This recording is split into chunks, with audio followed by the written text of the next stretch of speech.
Hey, sis. Buenas. How are you? Uh-oh. Can you hear me?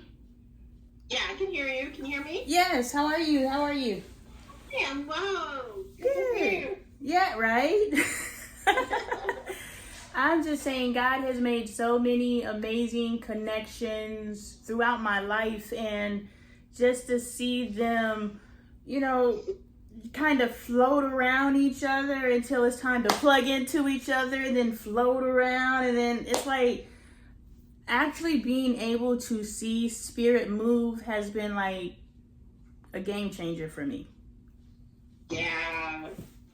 Same. Yes, I know you have been, and this is why I wanted to talk to you and just get your story, because you have always intrigued me, right? You have, yes, you have been you, your whole, the whole duration of our relationship. You have been you, but for me, yeah. But for me, I have become this version of me where I can see you. Right. And so, and I see your value, right? I've always seen you, or you wouldn't be in my orbit, right? And I wouldn't be in yours. It's so funny, your little icon is an eye while I'm talking about seeing somebody. And so this eye is just looking at me like, oh, I noticed that. Oh no, it's okay. It's just like this eye is looking at me, and I'm like, and I finally see you. And so I wonder why my camera's up. I'm not sure, but I'm just saying, now that I'm in the space that I'm in. Oh, hey, mama. Now that I'm in the space that I'm in and doing the work that I'm doing, I'm just like, I gotta know the makings of.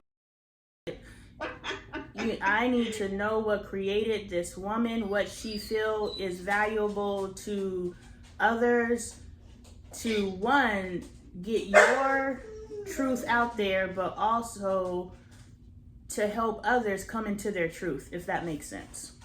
It does. It does. I think that's the value of community. That's the value of sisterhood.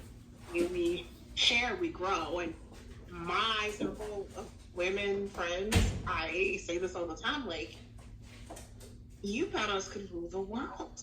I've not seen such amazing behavior from people. So I am in awe of the women I'm surrounded by. Like, that's an understatement. Now, have you always been surrounded by these women, or are you coming into this space of these women? Always is a long time, but I think there's always been somebody. There's always been, like, I'm not a group think kind of person that feels like, we figured that. So it's never been like, they have the orientation at 4 o'clock if you want to go before all the other people get there. But I've always had some amazing woman, some amazing. Yeah, they just walk to school, go see their classrooms, and contributing, pouring in. Yeah. In places that I didn't. It's from 4 to 7. You can go when you want to. I'll tell you. Well, you said some of me, so I was looking back. And their t-shirt, last year, their shirts are supposed to be sold to you for $10. We were going to London, and then I had planned this weekend getaway from London. But it starts at 4. To go to Marseille. I was gonna go to Paris. Sounds like a vacation. I can't do it because I'm working. Because I came from nothing. Nothing. And so to come from nothing is like, oh, we should go to Paris or Marseille. Like, wow. And that whole trip planning, I'm like weeping. Just not because it's a material thing. It's because I look back and I remember, my dad's half Dominican, my mom was black, and everybody was poor. Like, poor. Like, the kind of poor that make you don't like your kids. Because you resent them for making you poor. Literally, my mother's words. Right? Y'all made us poor. And so. You froze. Oh, you froze. You said, and so, and then you froze. Can you hear me now? Yes, I'm ready for it. Your mom said you made us poor. The frozen cup lady across the street who would just give me a frozen cup this time, because that might have been all we ate. Or the strange lady who would blow strange smoke on you and say certain things on you. And you're like, what's going on? and do things like buy you deodorant or pay for clothes and put them on you, or comb your hair because it's this and it's thick and it's like nobody knows what to do. I've always been surrounded by women, Black women, Boricua women, like women of color with their hands on you. Even if it wasn't like necessarily being very intrusive, because my mother is a mess. So you wouldn't be but so intrusive with someone like her, with her kid, right? Because she's not really one who takes a lot of color. So yes, in a way, but in more of a way, like, by the time college came around, I had some women friends my age saying, girl, are you okay? This is weird. Did you want to talk? I'll tell you why. I was like, what was weird? Or the look, like, and me and my best friend, Jana, I tell about that time that she gave the look and she was in shock, like, I don't like this. And the reason is this. I probably posted about it because there are things in the workings to remedy some of that behaviors. But nevertheless, at 16, there was a 47-year-old man at my church who groomed me. And I didn't know her. I was just out of foster care, because foster care people got us eventually. And I was out of foster care at 16, and I was a mom, because I, from an assault, had a baby at 12. Devin, he's texting me now. And I was just one of those kids that I both did not get that my situation was so bad, because I was like, oh, okay, that was bad. What's next? So yeah, I'm gonna have my baby, and then that was next. Right? It's fine. I mean, I guess probably survival instincts, right? And so that friend opened my eyes with a couple of little things like, I don't like this. And then she extended her friendship, like, have you ever want to talk? And it was because of that friendship that we both grew as real, like, sisters now. And I left and moved down here to Charlotte by myself with my daughter, just me and my daughter. So sisterhood has been paramount to my journey. And I'm listening to your story and how you have encountered women throughout your path. For me, it has been men. I was raised by a single father. And so I believe, like, if I can make sense of why this is happening, right? Mm-hmm. Up until I was 16, even past 16, even probably to this day, I don't know. When I think about some of my greatest teachers, they're men. And which is weird, knowing how powerful we are. Like, not really. I get that. Yeah. I get that. I don't know. So but yeah, I was raised by my father. So I believe because I was raised by my father, that made me more receptive to be led by men, because I've been led by men. A man led me. A man taught me right from wrong. A man did all these different things for me. I never had a woman come into my life, and I don't want to discount my interactions, but nothing right now is standing out to me where, like you said, we had a woman who, she knew the babies were hot, so she gave them the frozen cups. We have another woman who, whatever her modality is, clearly she was doing something with that smoke. But you had women who were, I know that I can't go into your home and change your life, but I know that when you cross my path, I'm gonna give you a little bit of this. Yes. I can't see that I don't think I've had one. I've never, not in my family. Maybe I've had friends like, you and I, we've been spitting in each other's ears for years. So Right. I can look at that, but I can't think of anyone like I'm about to feed into her soul intentionally in my life. Wow. That's a huge blessing, sis. It is. I think so. And I think I've always felt very much alone up until I recognized I was really never alone ever. Yeah. Like, oh, I'm doing this all by myself, and I've done nothing by myself. Nothing. Nothing. It is a blessing. And I get what you mean with men. Men, yeah, I think gender is a false construct in general. We both have both male and female energy. Yeah, none of it really matters because we are who we are regardless of how we present. But with that being said, I have had men be very nurturing. I was just laughing about how much of a mom my dad was, and how much of a dad my mom was. Yeah. My dad was like, you gotta curl your hair and you curl it. But like, you started out putting in rollers at night and putting the scarf on because you saw that that's the black woman, and so he was trying to do that. That was Daddy. Daddy was trying to not do my hair at all well, but like doing my hair, and Daddy was trying to have ridiculous conversations about womanhood. And my uncle tells this story all the time about how he came to my mom's house. It's not funny at all, but I find sad shit funny in my life. I don't know why. Laughing my pain. Like, it's so ridiculous. He was like, came in there, your mom had this, and there was stuff everywhere, and how he sort of helped. This is his story, like how he helped because he saw it was like chaos.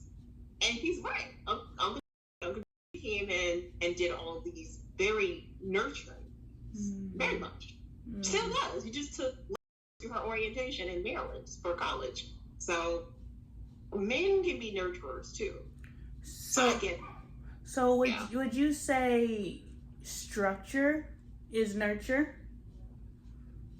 If it is, I would never know what nurture is. No, because I'm saying, you said when your uncle came in, he provided structure. Yes, he did. And the reason why he provided structure was because he loved you. Right. Great point. So yes, by that, because you're right. My dad, when I was with my dad, it was a lot of structure. It was meal times. It was homework. It was, shoes are clean and dishes done. When I was not structured, it was very scary. Kids need that. And it feels like you get to do whatever you want. You don't have a bedtime, you eat chocolate, but there's no food. You don't have a bedtime because you have no sheets that are clean, and your bed's got springs in it. But you're just hungry. Oh my goodness. And no, my mom was not like an addict. She wasn't like a bad, she's a bad person, but we've accepted that. She's the kind of bad person in your family that you just accept. We get it. Wasn't like drugs or anything. Just some people aren't nurtured. Some people don't want kids. So when they have them. Boom. Do you think she was a product of her raising, or she was just, I didn't ask for this. This is just a byproduct of sex? Like, literally her words, the latter. She was not. It's complicated. From what I gather, because I have been talking to her siblings, she's so different. My mom was the youngest of 8. And by the time my grandmother, who was a white passing woman, and it played a role, and I didn't know why they used to say that, and then she had this brown baby, oh, okay, right? Because you can't pass with that brown baby. Clearly, you're black, right? She was just done. She had checked out. Like, her husband was beating her. He left for a real white woman, as they said. They're from Eastern Shore, Maryland. I'm not sure if you're familiar with the Eastern Shore. It's a little backwards, at least was then. Very poor. Poverty played a big role in their lives. And grandma just, I just don't want to do it. And so she didn't. So your mom raised herself. She did some. She had siblings, older siblings. Remember, she's the youngest of 8. And they passed the baby around and stuff like that. But when she just didn't get nurtured. But okay, so nurture. We'll use the word, your mother nurtured herself, because when we think of, I'll use the words interchangeably because I want to respect your understanding, but I'm gonna slip back into what I've been saying, but if we equate nature and raising together, your mother was nurtured by children who probably weren't nurtured to their highest potential. And she's also being nurtured by people who are receiving that which she desires. Like the mother potentially is loving the white passing children differently than she's loving the brown child. The mother, so your mother is being nurtured by her enemies, no matter where she's at. And I'm not saying that type of energy. I'm just saying this is the language that I have. Right. But I'm thinking, I don't like you because mom is giving you the love that I desire. So I got a problem with you. And now I gotta... That may be the case internally because they fight like they hate each other. Yeah. But she respects them. So you're spot on. I think she has a lot of... is it just jealousy? Jealousy. Yeah. That's what I was receiving. She's jealous of them, but I love you. You loved me. I love you, but... dang it, you got the love that I wanted. That's all I wanted, and I couldn't get it. So your mom is sitting in that energy, and now she pops out a brown baby. Whether she chose the brown baby or not, she's still dealing with the brown baby. So she got that resentment against you. She got the poverty weight against you. She got she's never been nurtured energy working against her. Like she's got all these different things working against her, and she's got to figure out how to love you. Yeah. It is maximized by the fact that my father was so nurturing, and culturally they're very different. Dominican culture is they're obsessed with their kids. I kicked my dad in the mouth way too long, way too long, right? My mom has never kissed me. So your mother's black, your dad's Dominican. Yeah. So also black. Like Dominicans are black. Yeah. Because I didn't know that because people get really weird about that. But culturally, it's like, I don't get her. I don't get it. And, I am the middle, right? She has my brother who was older with a guy she had a baby with who was like some kind of deadbeat. And then my sister, some kind of deadbeat. So my dad was like this is my baby. Right? And so that was even like, if you knew my mom, she would not disagree with a lot of this. She'd say, yeah, it's like, you think you all that. My uncle said, you think you all that. You think you cute because you got that curly hair because, daddy was this, daddy was that. He's not doing, and he was an abuser. Let's not glorify him, though I venerate him. He's passed on. He's abusive. Very much abusive. So, and that had to be hard. Like, this man tried to kill me. Now we got to co-parent together. I don't like it. So, yeah, that's a lot. I think if we ever sit down and actually think about what made our parents, and then we got to think what made their parent, or whoever raised them, right? Or nurtured them. I like the word nurture better than raise. So thank you for bringing that into my field of awareness. I love that because it is. If you say raise, what the hell does raise mean? What does nurture mean? I know what that means. Care, love, feed, all the energy. What does raise mean? You can do. Raise means there is this song and one of Beyonce's song. This is line rather, and she said, "Lifting you up so you can be raised." And I was like. That's what raise means. I like that. That lullaby that she sings to the youngest one in her new album. And I'm like, lifting you up so you can be. That is what raise means. So now, lifting your kids up. So now my question to that is, do you believe that your father was lifting you up the best way he knew to raise you to your highest potential, and his methodologies were, Or was the abuse outside of that? Because you mentioned the abuse. So now we're like, he was extremely nurturing, but he was also abusive. Now, was he abusive to you or just to your mother or? To my mother. To your mother. I recall. So he wasn't raising her. Before I recall physically, but here's an interesting thing about babies. So I was a baby when all that happened. Short story, he tried to kill her. Like for real. Like he stabbed her in the back. She's a deep keloid knife a woman in her back. It's pretty horrible. And hit her in the head with a hot iron. He almost succeeded. Because Dominicans are crazy. I keep telling y'all that. That's not, like, we're not making that up. I love when that enters your comments. You're like, sis, let me know. Yeah. Already. Crazy. Like, don't ever make them think you cheated. We're going to go ancient. Yeah. And it wasn't just that. It's just he had a lot of his own issues. So, where was I with that? He was not a scary dude to me. He actually walked really gently with me because I was so scared of him. Why were you scared of him? He never did. I think I saw it. I think when I was a baby, because I wasn't like a newborn, I was like maybe 18 months, maybe 2 years. I saw it. My mom said I was right there. And I'm like, I must have saw it. And just every time my dad came around when I was little, every time he picked me up every weekend, it was this big, drawn out, screaming. I mean, I did not. And he never did anything. He was just sweet and spoiled me rotten and did whatever. I don't like him. And we did have that tension until the day he died. And he didn't do nothing. I don't know. I just don't. This man tried his hardest. I mean, I lived with him about as much as I lived with my mom. So I lived with both of them. But I just, I tried. And he tried. I just was really uncomfortable with him. I'm thinking as far as memories from that period in our lives, whether we know they're there or not. I don't remember because my dad told me, but we were at the beach and I was, I guess, standing on the edge of the water. Two were younger, and the wave came in and the undertow took me.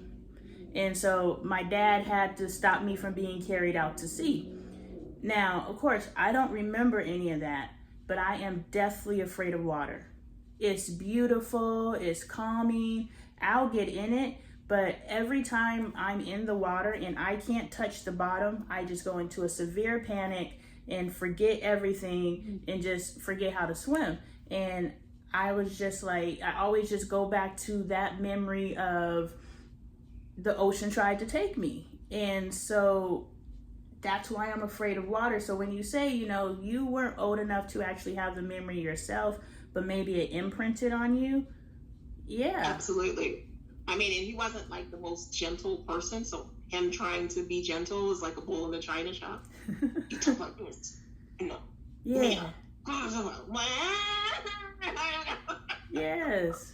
So even some weird language, it's a weird culture, they ate weird food. I'm from Baltimore. Like, a lot of that is not, it's his culture, so which is some of my culture, right? But it wasn't mine. And, children of people who are, speakers of a different language, or even immigrants, which he was not. He was born here.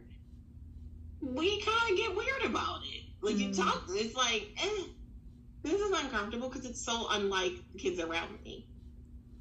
Yeah. So there's that too. So yeah, there's a lot of that, but then there are nurturing times. He tried his hardest. So there were big nurturing times. Similar to what you said, we were at Wild World, and I was having one of the best. I love water. I am absolutely, my Orisha has got to be a water one, because I can stay under there until they come and pull me up, because I snorkel. And we were at Wild World, and I was on a little inner tube, and I was little tiny thing, maybe 6, maybe just because I was really small, and I fit my whole body in the inner tube. And I guess I kind of was super relaxed. And when the waves come in and those man-made pool things, all the people were getting out, and I was relaxed. And so this lady was like, my dad was like, "Don't go in there without me." But I need. Yeah, right. Of course I'm gonna go. Why would you think? What are you gonna do? So I get in. Of course I got in. And those big waves, I don't know if you know those man-made pool things. I almost drowned in one of those too, sis. So yes, I know. No, really? And I didn't drown. This lifeguard, I guess they were calling me, but I was gone. I was in the best. I don't think I was asleep because I remember hearing and a whistle.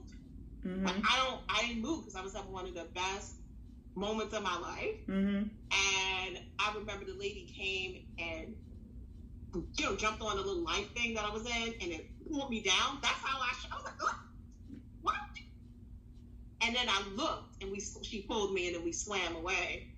And I looked and it was these huge waves about to suck me into like the back where the water's coming out. And my dad was like, I don't anymore. I mean, and the way that he wept. I guess he was so scared. I guess they were all watching it. Mm-hmm. That baby's gonna drown. And I guess I was. Or maybe they thought something was wrong with me because I was so still. Yeah.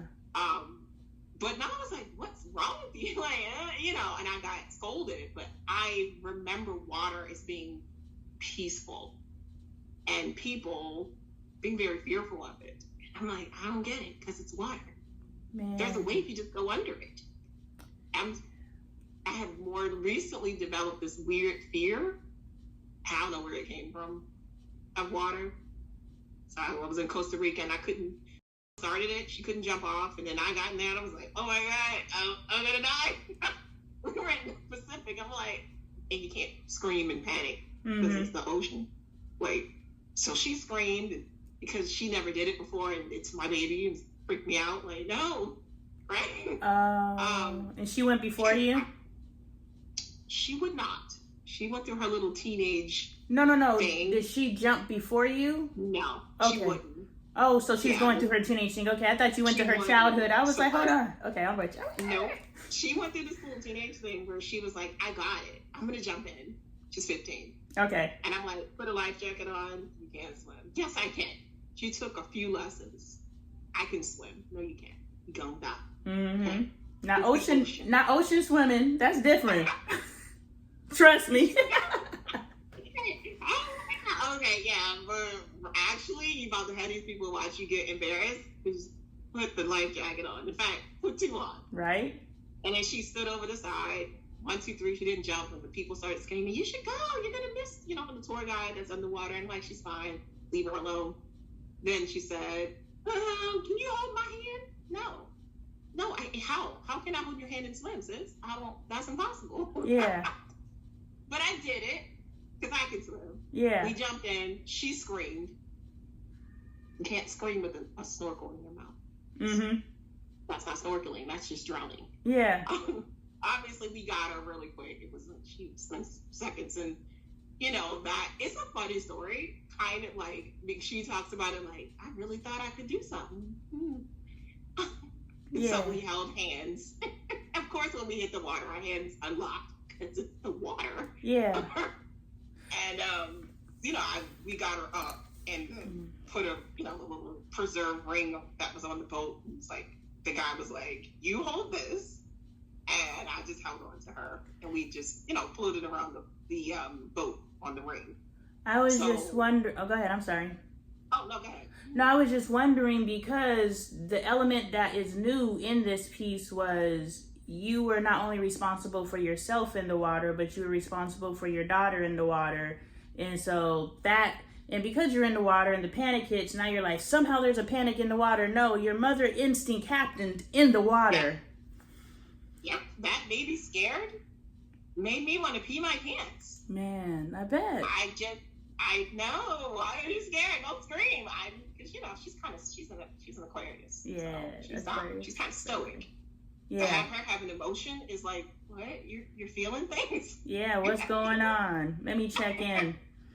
All right, let me go back to the man in the church who groomed you. Oh wow. Yeah. That's my daughter's father. I was taking notes. Yeah. And you were raised by your father. Yeah, but I went back to my mom because I insisted on going to my mom. And he didn't want to, but I was like, I want to go with my mom. And it might have been because I had more freedom there. Because my mom could care less what we did. So it might have been Did you link with the man through your father's household, or did you link with the man through your mother's household? Mother's household, of course. My father would have. Yeah. Yeah. So he was unaware. He would have. I think what happened, I was assaulted at 12, so I had a baby. But I didn't really tell anybody that. I just let them think whatever they wanted. So how you got the baby? You didn't say how the baby came into life. No, I never said how. Okay. I never said anything because that's how people were. So I just assumed he was my boyfriend. So okay, I guess. So he was around. My son's father, yeah, he was kind of around, but then gone. And for me, like I was just trying to escape him because he was also much older. I grew up in Baltimore, man. It was wild. This sounds wild because why does a 12-year-old have a boyfriend and why are they having sex and why is like, okay, it's her boyfriend, it's okay. No, none of it. They never saw him. I think they just said that. I mean, if they thought about it, he was 19. But we're still 12. I don't care.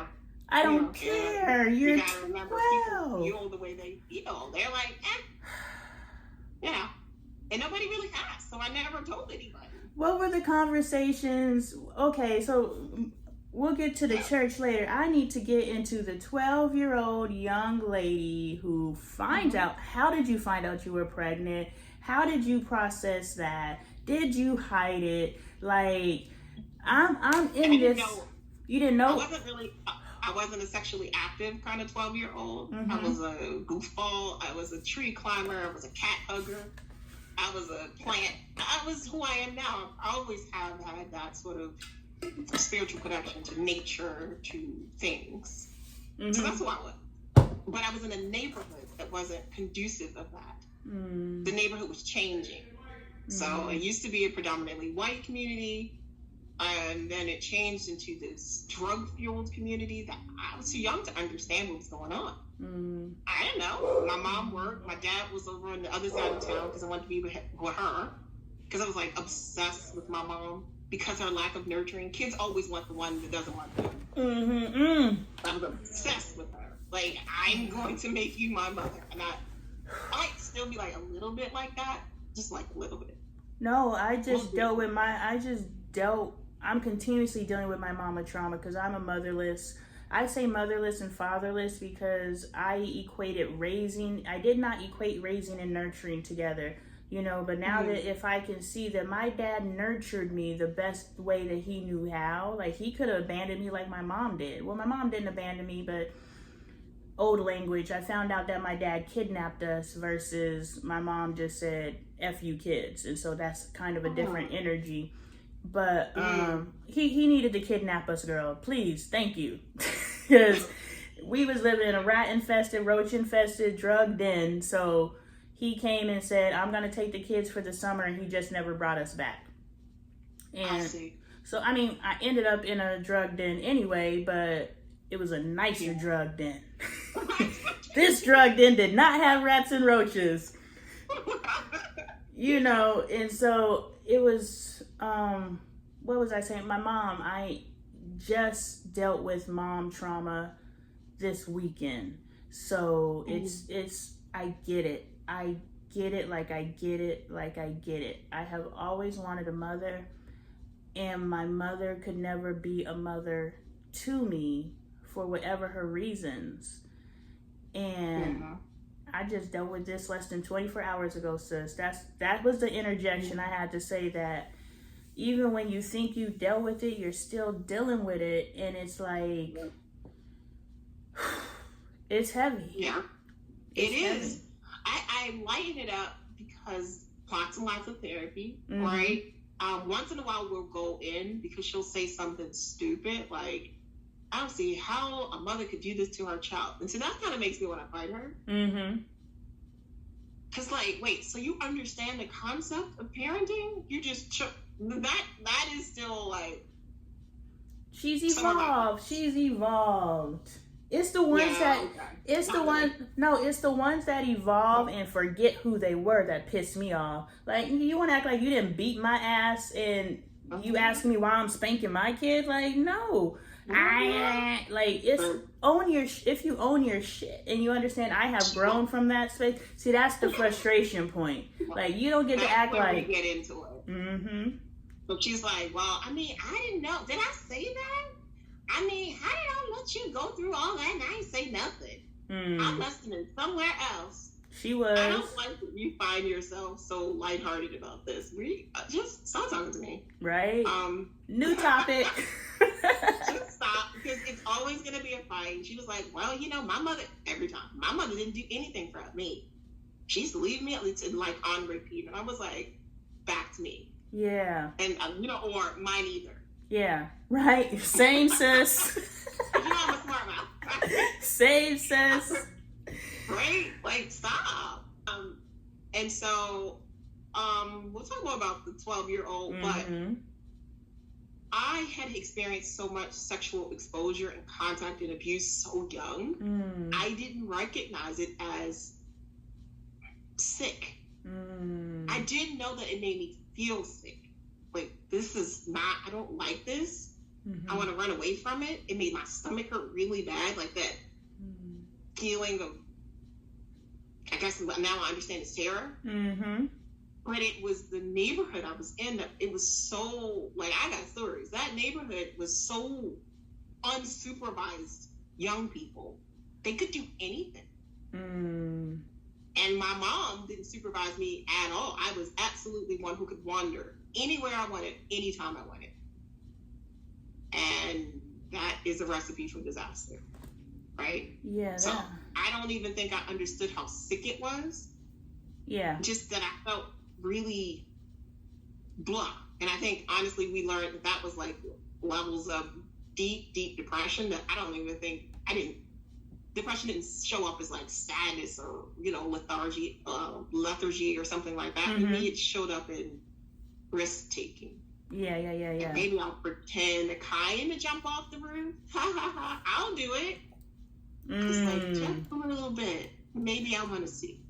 Because I don't think anyone ever dealt with that.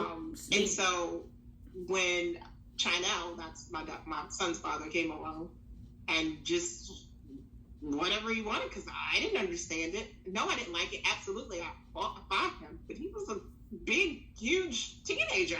What? So, okay. And then I'm pregnant. And I didn't like that. And I didn't fully even understand it. But the grown-ups had these ideas about girls just being sexually active. Girl, I had to go look it up in the library. What does that even mean? Girls just wanting to have, I don't know, some words I still, because they were so foreign to me and abstract to me then, that putting them back, I don't really know what they were saying. But I understand it translates to something like, you just want to have sex, which, no, I didn't. Have you ever seen me with a boy? Like, ever. Like, actually. So I think that was my first real bout of real depression. I got back from the hospital because I was sick. It was like a seventh grade, yeah. And I didn't feel good. And I was like so sick, and I had these excruciating pains. I guess I may have been 87 pounds. Like, I was really small. My mom didn't feed us either. Don't forget, I scoured for food in the neighborhood. Or went on my dad's house on the weekends. And that was pretty much it. So I didn't eat much. And then there was something wrong with my stomach. We went to the ER. They're like 5 weeks OB. No idea what that meant. And I was pregnant. And I was confused. Like, how does one get pregnant? I'm confused. What's pregnant? Is the baby in? I'm so confused. You had to go to your friends, and they told, because this happened and that happened, and you probably sat on the toilet seat, and that's how you got pregnant. Like, oh my God, I sat on the toilet seat, because we're kids. We have no idea what we're talking about. Looking back, how sad is that? Okay, we need to click into the next link. Okay. Dum. I'll be back. Who took you to your OB appointment? No one. There's a picture of me as babysitting my little sister at this Baltimore street fair. and it was a street fair for health called Helix Healthcare. I'll never forget it. It was a new carrier. And they were just like having a health fair for the grown-ups and stuff. And I happened to go because there was food there. Because that's what you do when you're a street kid. If there's food, you're coming. And, you know, I took my sister and I went and they were like doing all this health screening. And they're like, you know, if you ever have sex, I was like, oh, I'm pregnant. And they're like, what? You don't know what you're talking about. No, I'm pregnant. And then just like, you just pause like, what? Just like that. And they're like, okay, and they set me up. This is what you need to do. This is where you have to go to the doctor. I was like, oh. But look at God. Okay. Look at God, right? Yeah.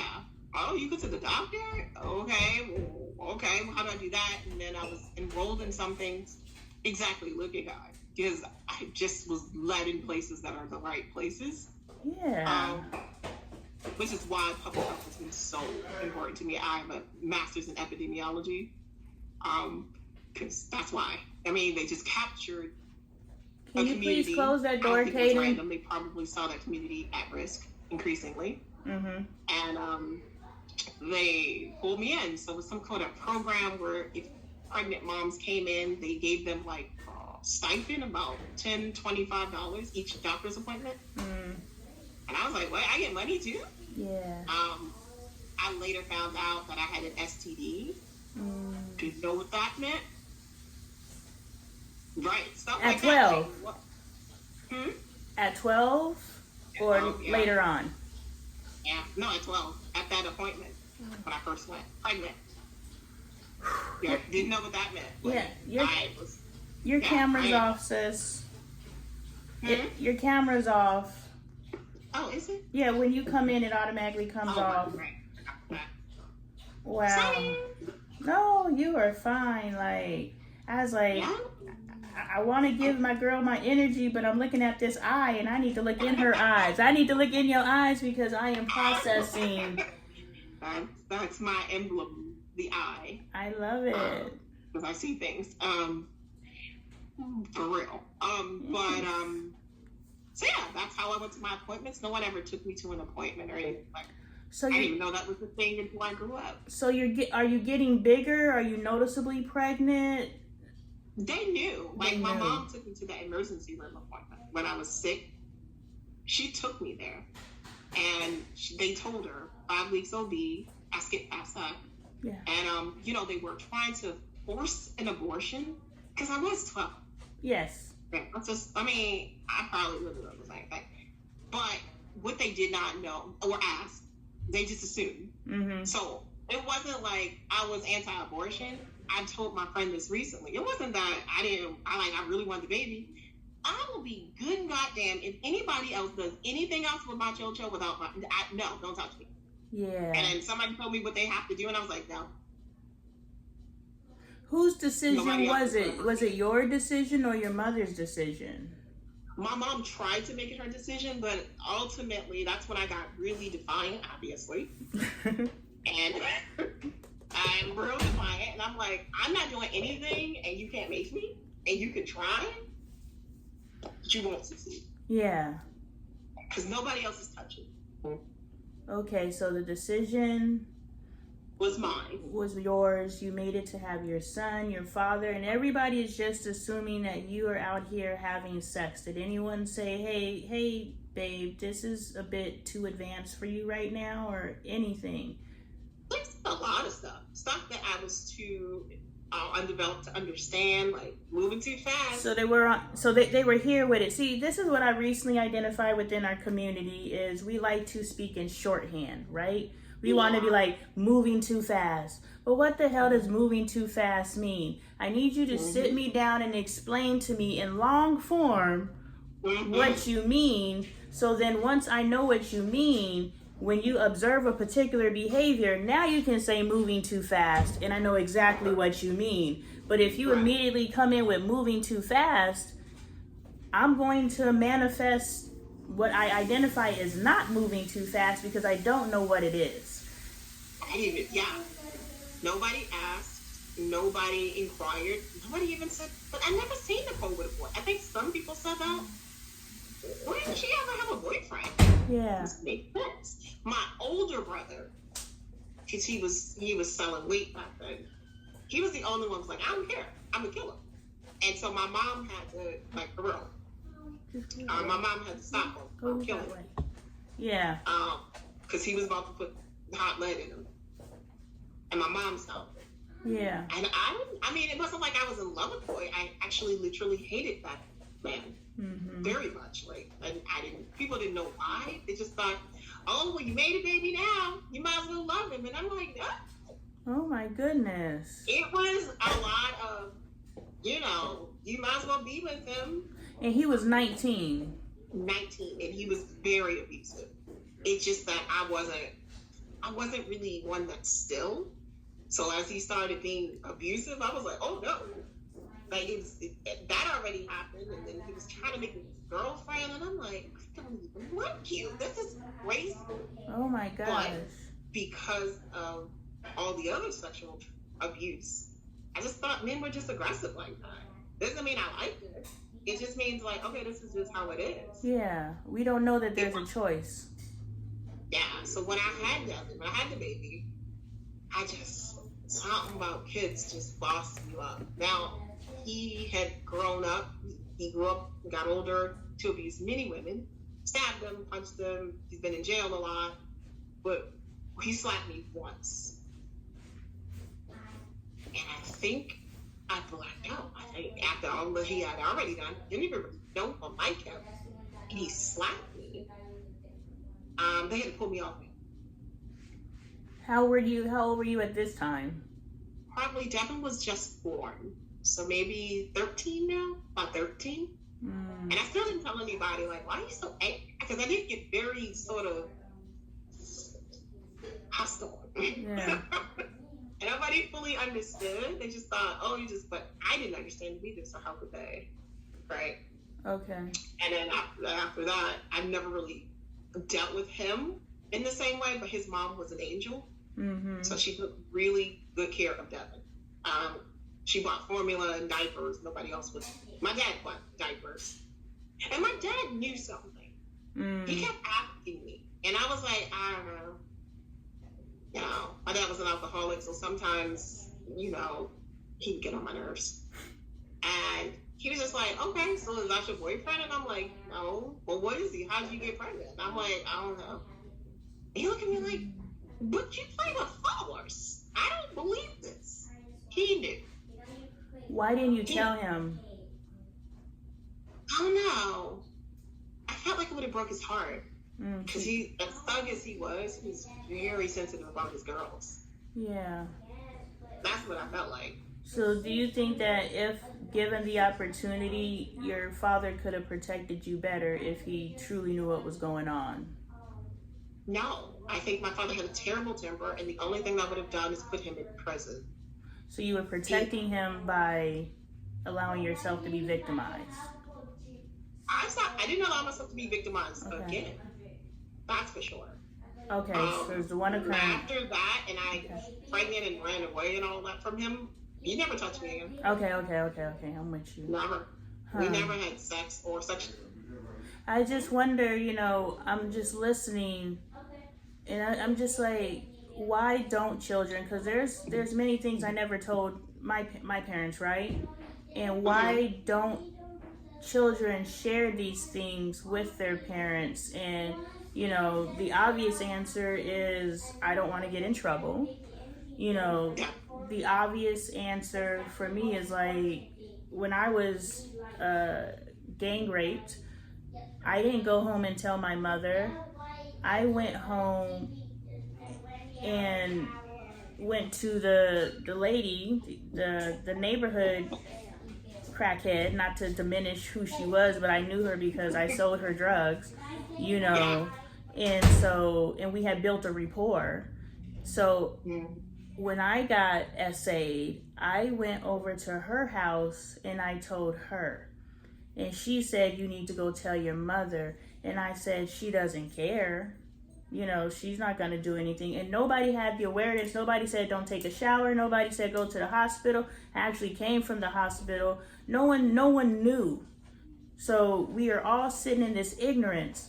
And I'm 14. I don't know how to handle being gang raped, being drugged. I don't know how to handle that. So I'm in a boat like yours, not the same boat, but a boat like yours, where I'm surrounded by adults who are either drunk, high, don't know, don't care, who knows.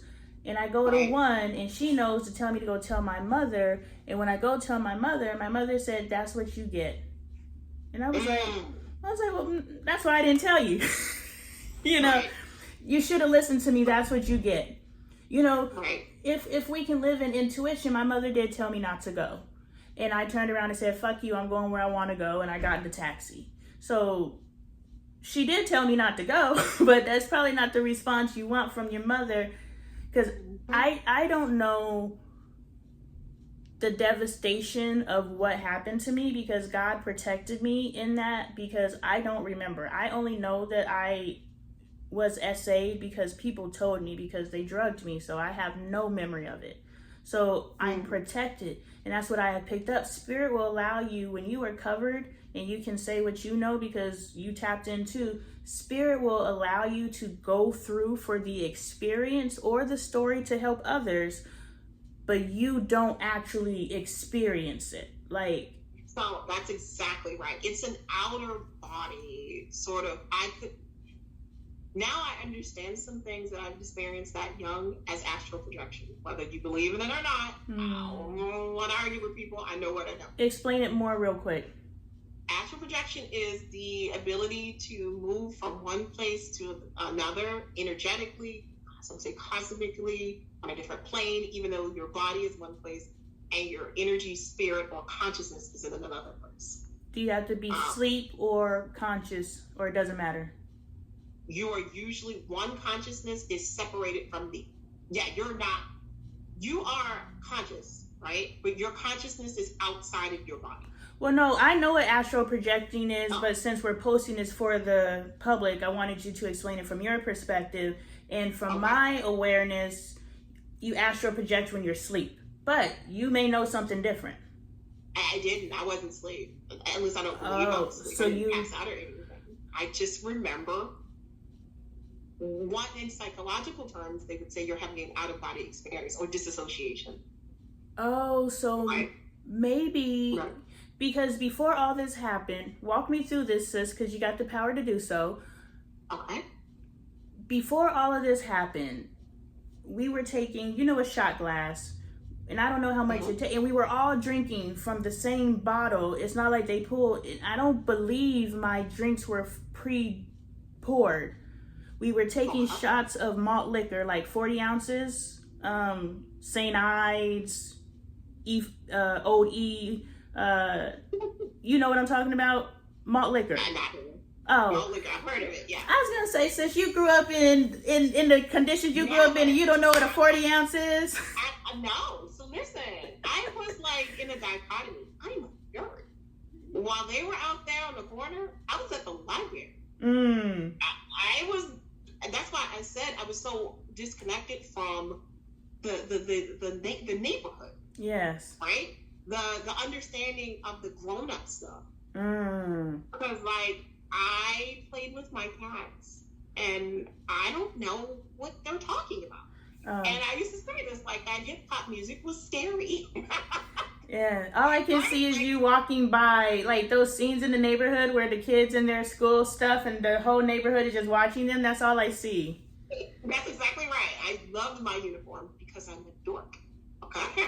Oh, man. I loved my uniform, right? And I would go to the library a lot. It was actually, this is why I'm so bookish, it was my safety. Because I knew that I could be anywhere in the whole world inside these books, inside this Qigong. I learned about Qigong in third grade. I took out this weird ass album where the monks were chanting, and maybe I was hooked. What is going on here? And this is Baltimore. This is East Side when it was changing. So nobody else did any of that. And so I just learned about everything. I was early enough learning the Dewey Decimal System. That was my jam. I know the Dewey Decimal System. The back of my head, I had microfilm and microfiche. this is who I was. So when I went back into Enoch Pratt Free Library, Carl probably raised me. Matilda. They probably raised me like I didn't know books. I was eating these books, baby. Yeah. That's all I knew.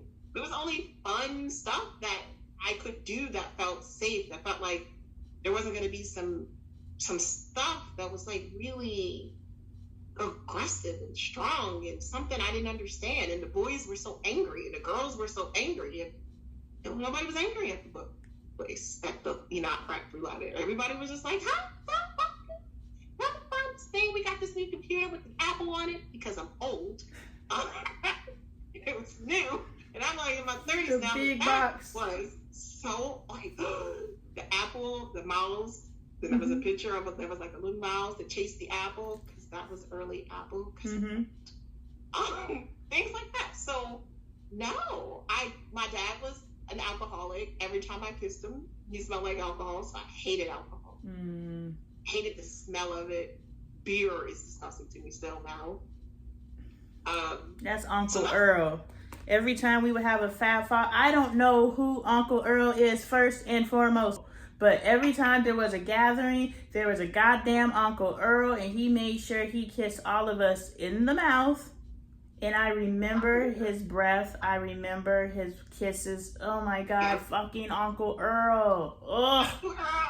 My dad wasn't one to kiss other girls because he didn't play about young ladies, but he still kissed me in the mouth until I was grown. And one day I was like, Daddy, I don't think this was... First of all, not to be disgusting, but if you knew what I had just done by now. Right? That's like when my kids are like, give me a kiss. I'm like, here, cheek baby. Cheek baby. You don't want to kiss mama. All right, so I wanted to finish the SA story because that's where we were on astral projection. Because you said, and I was explaining malt liquor. That's how we ended up where we ended up. We were taking shots of malt liquor. I was 14 years old. I started drinking when I was 12. I was also a child that wasn't watched over, and I didn't realize that I was a child that wasn't watched over until you just said I came up in a community where nobody watched the kids. Even though my father was extremely strict, he didn't watch us. It's like he said, do it and get caught and get fucked up, period. And if you wanted to get fucked up or you didn't want to get fucked up, it wasn't that we were watched over. Nobody watched us. And it wasn't that we couldn't do what we want. We couldn't do what we want out of fear, not because the opportunity wasn't available. So I wasn't watched over either, even though my dad was military, do, handle your business. Like, I still wasn't watched over. I still wasn't nurtured. Oh, I think that's the theme of our conversation today. Nurture. Yes. Versus nature, maybe. I don't know if there's a versus because both need to exist. Yeah. You know, and it's funny. It's funny. I was at a family event this week, and there was a young lady that came, and I was talking to her, and I was like, you have to forgive your child's father if he's not as nurturing as you, because we do not raise our sons. Because I would love to get to the point of knowing that gender is a construct, but it's not natural for me right now, so I speak from gender roles.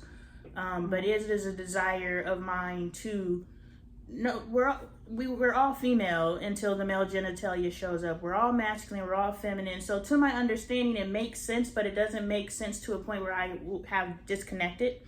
So if you step outside of what you know culturally, and recognize that culture plays a big role in our behavior, and say in a hypothetical world where the culture didn't exist as we know it, who would kids be? I said this not because they're interchangeable, because I call whatever kid I can think of saying, like, which one of you come here, right? But I joke like that because when they were, let's say they're very obviously different in age. My son is an adult, and my daughter was a teenager. I didn't have another child again, obviously, until I was an adult. Because I wasn't really very sexually active. It wasn't my jam. I'm not just slut now, but that's different. It's intentional. But my point is simply, if you saw them young, like let's say a 7-year-old boy and a 7-year-old girl, right? Mm-hmm. And they didn't have the hair, and they don't have the, androgen features. Could you tell the difference? Mm-mm. They don't know who they are until society tells them you're a boy, you're a girl. This is what boys do. This is what little girls do. This is the color you wear. This is the way you act. This is the way to walk. This is the way you talk. This is the way you think. This is the way you bend your hand or don't bend your hand. This is the intonation of your voice or not. This is how soft you are. This is how hard you are. Because culture, society teaches you those things. Blank slate, I don't think we'd be able to tell the difference. That's what that's what the research says. That's what my imagination says. And that's what history kind of said. No, you're saying something. I'm just seeing how do you apply that and what does you may not be able to. But what you could do is ease up on some of the gender roles, ease up on some of the expectations when people slide into one, or collide with one's gender role versus the other. Because I didn't create society, so I can't change society's view. But it does give me perspective to sort of understand and step back a little bit. And maybe this is my ego, but I am enjoying raising sons. I am enjoying raising men.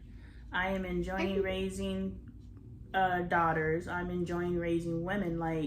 But I'm not raising them to be separate, but I know that there is a woman of excellence and there's a man of excellence, and they have separate attributes to me. I agree with that. They do, because society says they do, and we can find beauty in the things that we know. We can find beauty in the things that we know. But I'm not concrete. Yeah, no, yeah. What if we change? Well, yeah, because I think you know enough about me to know kind of what my parenting style and that stuff is.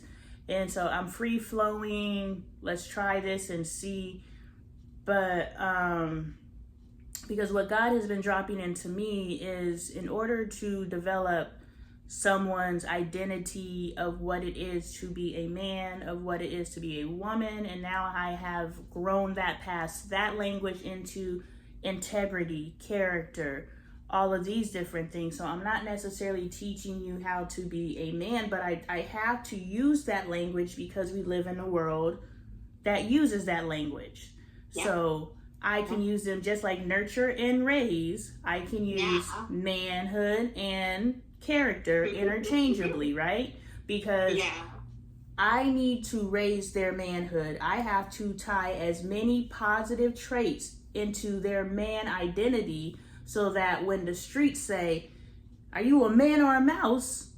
my son is like, high character integrity is me being a man. So if you want me to do some BS out there in my manhood, unfortunately I'm going to be a mouse, because I'm not doing that, because I know what it is to be a man, because my mother has taught me integrity. So I have to teach their manhood and their womanhood identity, but I also have to say, this is that. Are you a high value of character? Are you a high person of integrity? Do you do what's right for self, collective, in the world at all times? And it oscillates, right? I don't have to take everybody into consideration evenly. I can put me ahead of this, but as long as I consider all three. And so, are you doing what that right there, love God, love your neighbor as you love yourself. Amen. We just close the book. That's the whole book. Yeah. And but see, that's the shorthand, right? Love God, love yourself, love your neighbor as yourself. That's shorthand. What does that look like? This means when I'm making decisions, I'm thinking about, what does God want me to do? And is this pleasing to God? And now, since we brought God into the chat, I was saying self first, but you corrected me. Let's put God first. So now there's 4 things to consider when making all life choices. Am I honoring God? Am I honoring God? Second, am I honoring myself? Third, am I honoring people, humanity, my neighbor? 4, am I honoring the earth? because we will dishonor the earth in a second, because that's why the earth is suffering. And so I added the earth in because it's my behavior right now destroying the earth. And I know my objective is for the earth to be here for my kids to have something to live on, and my kids. So now I have to consider the earth as well as other people, as well as myself, as well as God when making every decision. And now we can speak that shorthand. Yeah, absolutely. And I don't even know if it's shorthand as much as it is your conjuring of what that means with those core principles, right? If God, Mama Earth, humanity, the community, the collective, what if we were all one and we honored all those things at once? So first we gotta break it down and then bring it together, right? Like, all right. So you understand when you get a new job, you're like, check this box, check this box, check this box, and then the next day you go check this box, check this box, check this box. The next day you're like, and the next day you're just like, boop, boop, boop, boop, boop, boop, boop, and you're just moving. Yeah. So first we got to break it down. Very abstract. So when I say that, in some of my practice, my dad practices of Santeria, and some other things that really didn't disclose a lot of, because I'm not initiated in any of it, so I'm not at liberty to fully speak. But from the secrets and the whispers that I understand, the earth is God, and we are God because we are a part of God. And those things, like if we understood the bigger picture of God not just being this big dude, big sandals, as I like to call her sometimes, like big sandals. It was not just big sandals, and it's not just this old omnipresent being, one single entity. Yes. But the extension of energy, the extension of that particular source going into the earth, into humanity, into everything that exists, and every animated thing. And everything has breath. Yes. And everything has life. Yes. If that is the interpretation, by some of my practices it is, right? Yes. Then all things are God. All things are God. And that's the shorthand right there. Period. Yeah. Everything is God. Everything. Honor all things. Whew. Honor yourself. You can't dishonor yourself. Like, oh, I'm a wretch undone. I mean, no, I'm not. Why would I be that? Yeah. Like, why would you claim anything over yourself except for the victory, period? Yeah. So I'm not wretch undone. I'm complete in my divinity. Amen. I was born complete. I will end up complete when I am reborn, or the ancestor realm, whatever comes next, it's complete. Amen. I am whole. Amen. I am holy. Amen. Period. So that part. So back to what you said with the gender identity. Yes. I just got one question. I'm with you. Why not a human? I'm raising a human. Why not just human? One with integrity, one with ethics, one with an idea that is beyond itself. I'm there, and I'm not disagreeing. Just because of I'm playing defense. Because my human has to go out into the world, and the world is going to test not their humanity, but their manhood. Sure, it's not their humanity? It is. So they must know that their manhood. But no, somebody, when I say humanity, look, me and you, like you said, everything's God. We can speak this language, but my children don't live in our world. My children live in their world, and in their world, they're not going to say, I'm testing your humanity. No, I'm testing your manhood. So I don't want it to be a foreign language when they hear manhood, and they're like, well, I've never heard manhood, I've only heard humanity. And now what is manhood?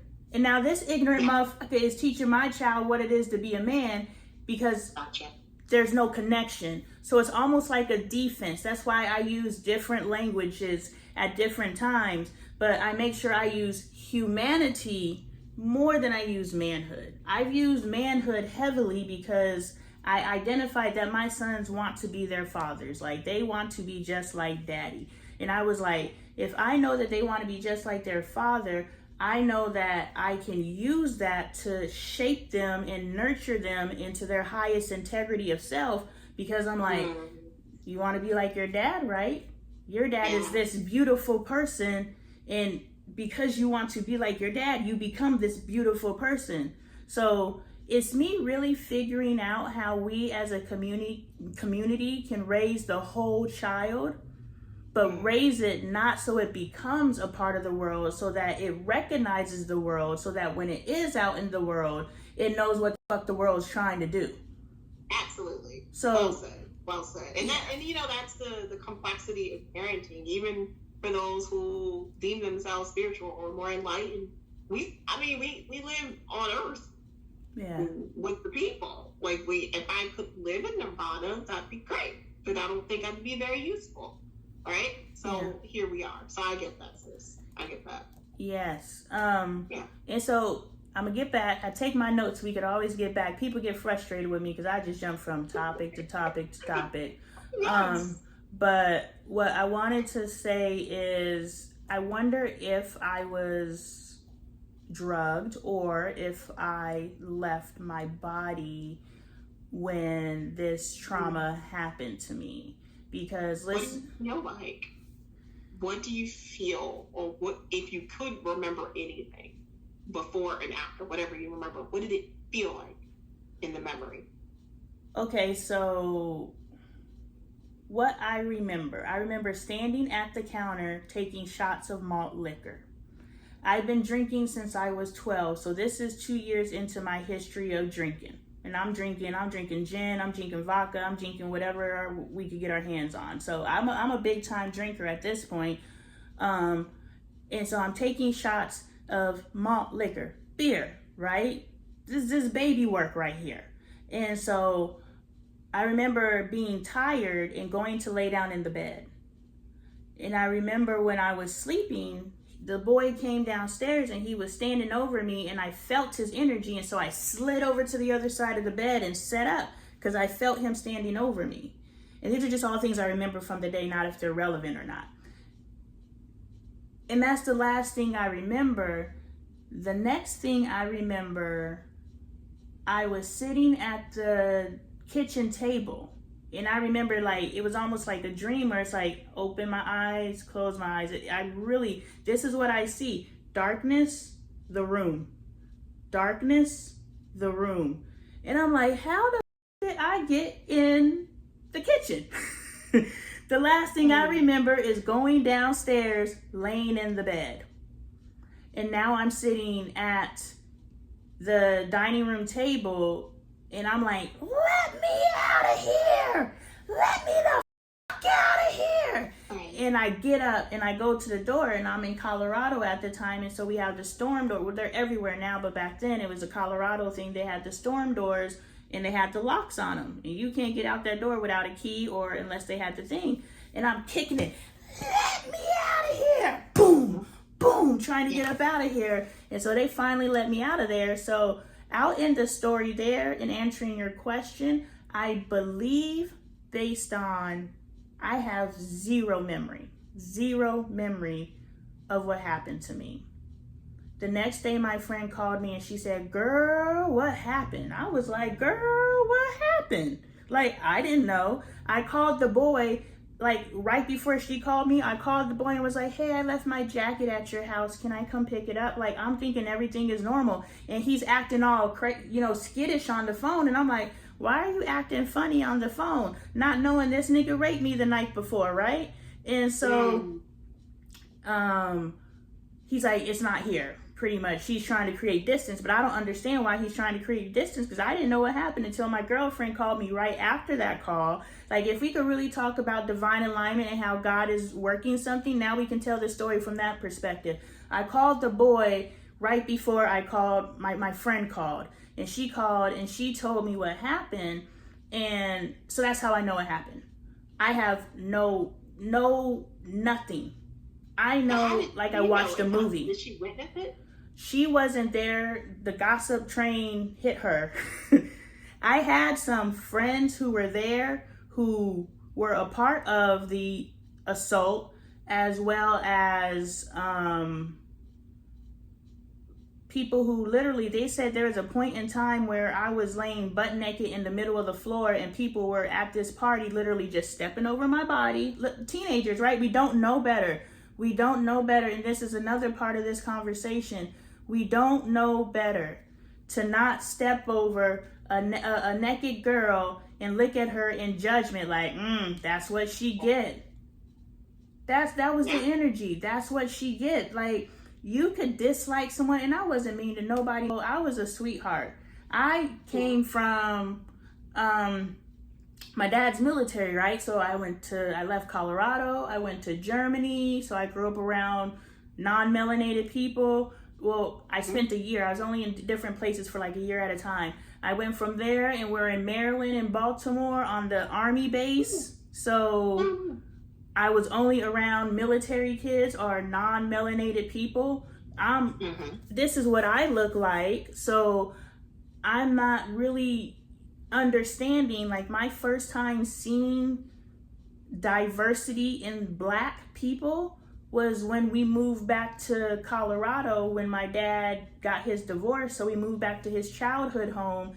And that's the first time I saw the hood. I don't want to use this language, but this is the description as I filter this language out because I don't want to use this language anymore.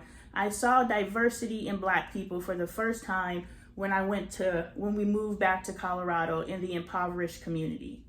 And so the hood doesn't necessarily, it depends on the connotations you ascribe to it. The hood has some very endearing, warm, communal connotations for some, for me. Exactly. And so what I'm doing, because I'm a speaker, right? I'm a teacher. I'm here to heal humanity.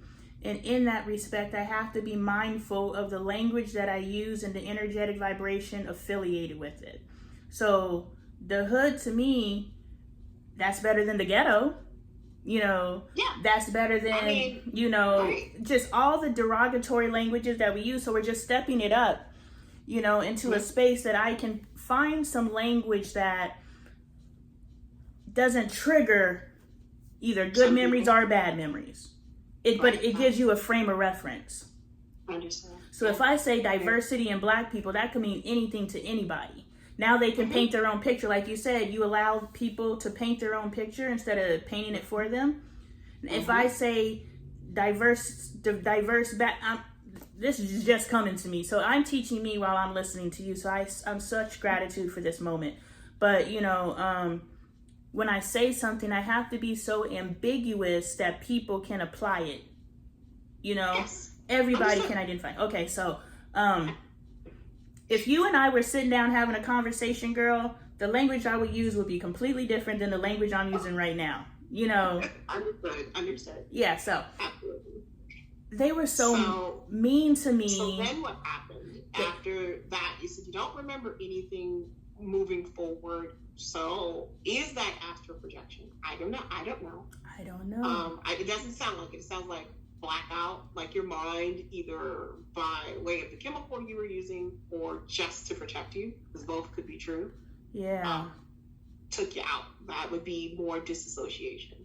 That's what I think. So I think we're gonna have to click into the link I sent you, but I think it was dissociation. Now I don't know, because if we know the power of spirit, was the dissociation brought on by the chemical, or God was like, you need this for your journey, go through it, but don't go through it? I'm good with that.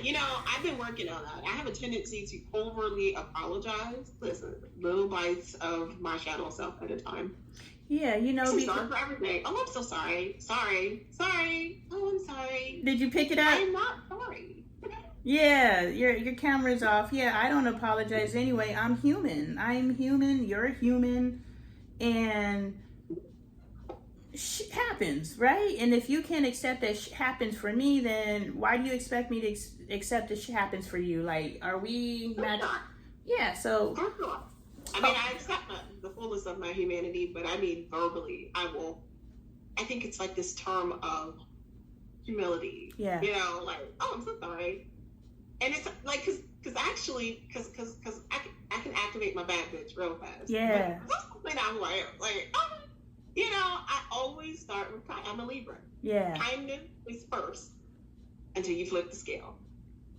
Yeah, I don't have a dimmer. I'm working on it. Yeah. I'm on and off, baby. It's fine. Too funny. It's darkness or light. No dim. Yeah, don't mess with me. All right, so astral projecting, let's get back to that. We have both determined that my experience was either caused by I was actually given a drug, because that malt liquor, 3 shots of little, when I've been drinking full bottles of gin since I was 12, either they gave me something or divinity was like, yep, we're just gonna black this out. You're good, you know. But now I can, like I said, that's what we were saying before that. I'm not gonna take away from my experience because I don't remember it, because my body went through it. My body experienced that sexual trauma. Just like when I was, 2 or younger and got swept out into the ocean, my body experienced that. And so that is trauma that still resides in my body, whether I blacked it out or not. And so how do I even begin to deal with that? Because I'm sure it affects my relationship today. So there's this book called The Body Keeps the Score. This Lebanese guy I started talking to, the best part of my meeting with him was that book. Everything else was like, wow. Yeah. He is who crazy goes to when crazy needs to ratchet up a bit. Like, wow. Crazy goes to him for tips. But the book was so good, and it talked about just what some of my master's degree thesis was about, how we hold stress in our bodies and the result, and things like biomarkers, and all the stress, all the things that happen to us. Imagine your body and trauma being like a shield, your body being that battering ram, and it just, dent, ding, ding, slice, gut-wrenching, opening. Your body keeps those things. And so movement, intentional, grounding work, Reiki, intentional healing, light work, things, whatever people's practices are, that's one way we can sort of move that energy out of our flesh. And our flesh is memory. Because I do think flesh has memory, just like a memory has a memory. And that's evidence-based. Like, we have certain sort of muscle reactions, and we know that we, reflexes and things respond. I'm about to nerd out. I just realized I'm about to go to another life. I'm sitting here like, okay, and what else?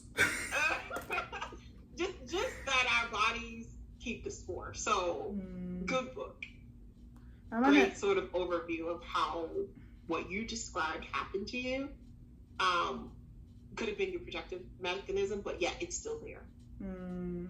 Because your mind has to cut some stuff off so that you can convince the rest of you to keep going, because this world is not now. Like, you're not in hell. Get up. Sometimes we lose that argument. We might actually be in hell. But regardless, it's your brain, your mind, your brain saying, keep going. You're okay. But your body doesn't always catch up with that. I wish you could see that I'm looking on my wall where it says, keep going. What else are you going to do? That has been, I'll send it to you when we're finished with this. That has been my mantra since one of my last awakenings. Now my mantra is, how big a dream can you dream? Because your dream is only as limited as your dream. So if you know that your dream can be exponential and you know what divine you align with, why would I ever dream a small dream? And when I tell you that keep going, what else are you going to do? When God gave me that, it was so powerful. It seems so simple, but it's just like when you start, when you're creating and you're manifesting, and what I have learned in this process, and you can definitely add to this, is you start seeing it in the non-physical world first.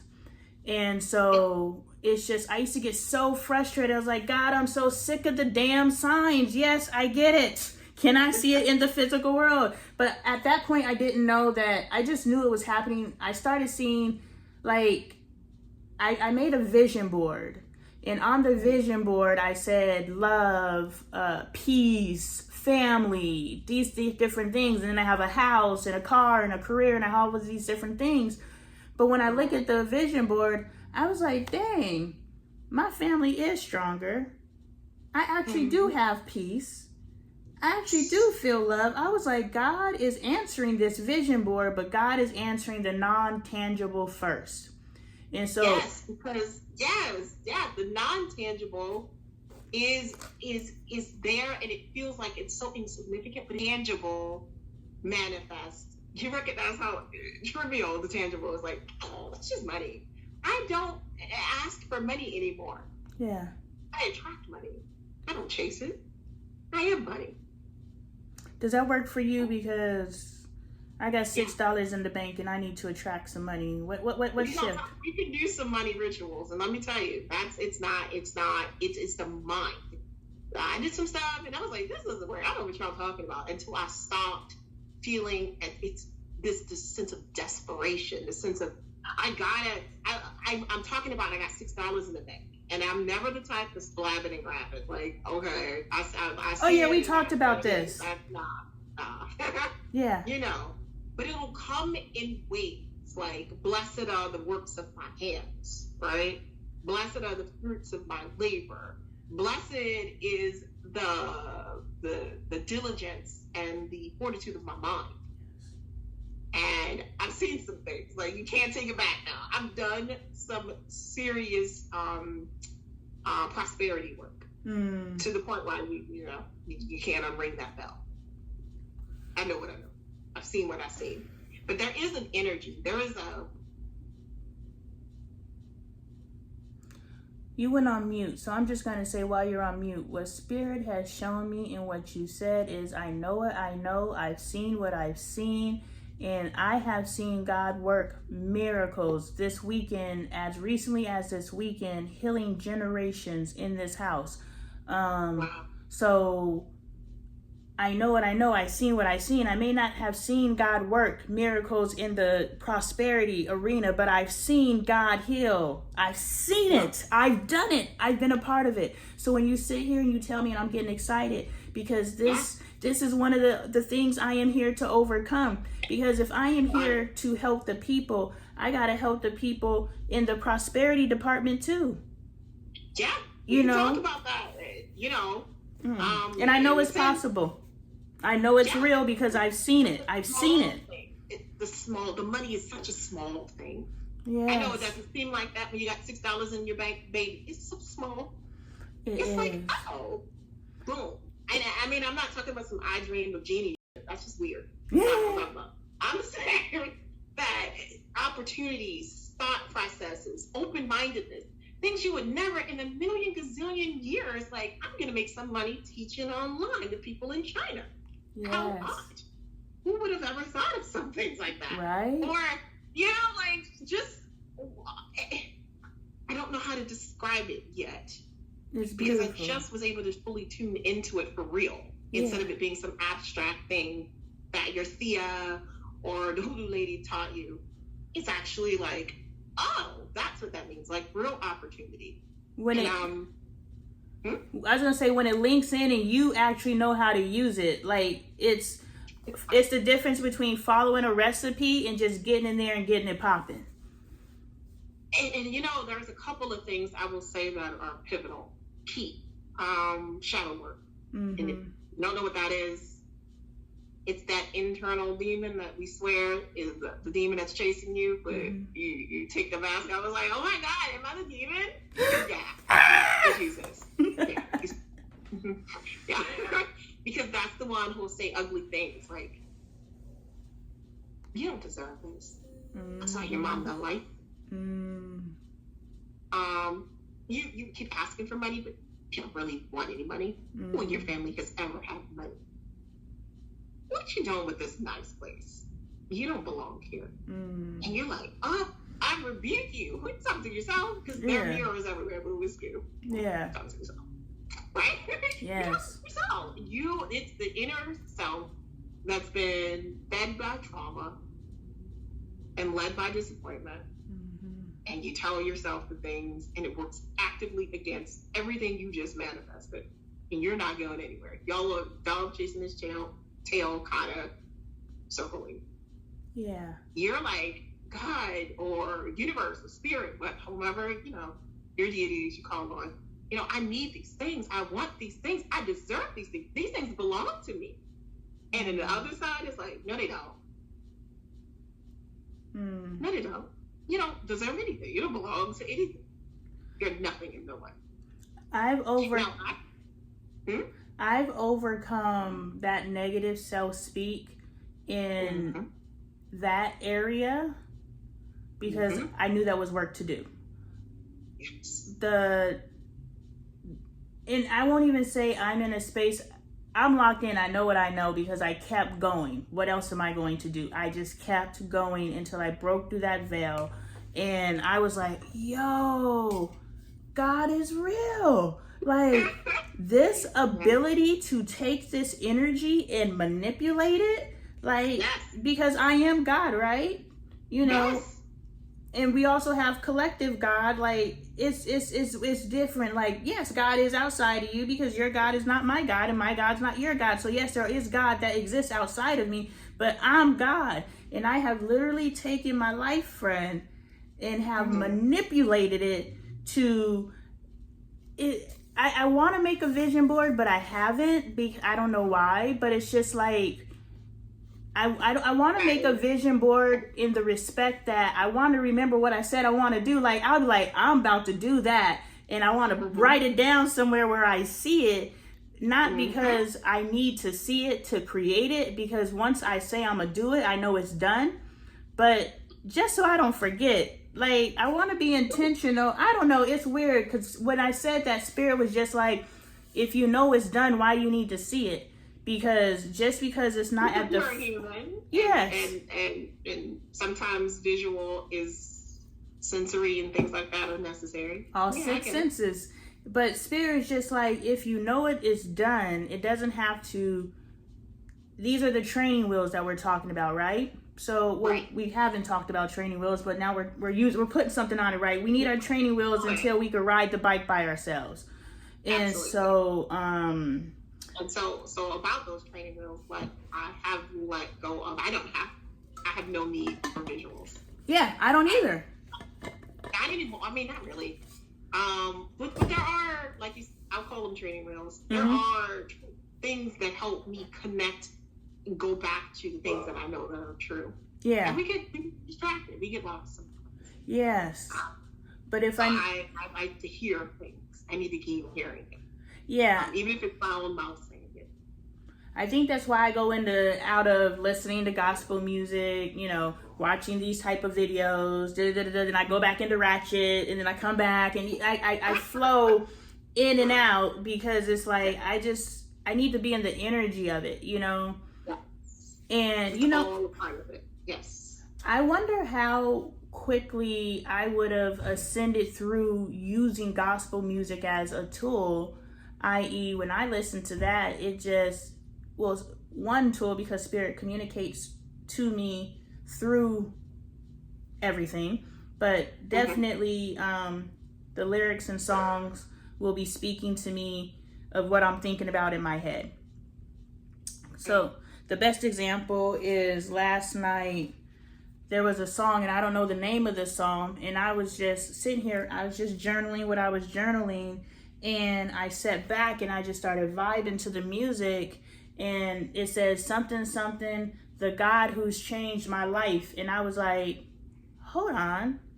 And I looked at my journal, and I literally these times God changed my life. And it's just like the song that I'm randomly listening to, Pandora. I don't have a playlist. Pandora pulled this song up at the same time that I'm journaling, and somehow, and I would have to read my entry to understand where I'm talking about how God changed my life. But right before I just sat back and start vibing, those are the last 4 words that I wrote. God changed my life. And now I'm listening to this song, and when I took the screenshot, I took it at 111. So it's 111. And to me, Wow. yeah, so to me, when I researched 111, because it was very prevalent in my life, the meaning that I aligned with it was it's a portal. It's an energetic portal. And so yeah, what you're absolutely right. What I'm creating right now is I'm inside of an energetic portal. Do you understand the stuff that I say? People should be coming for my head.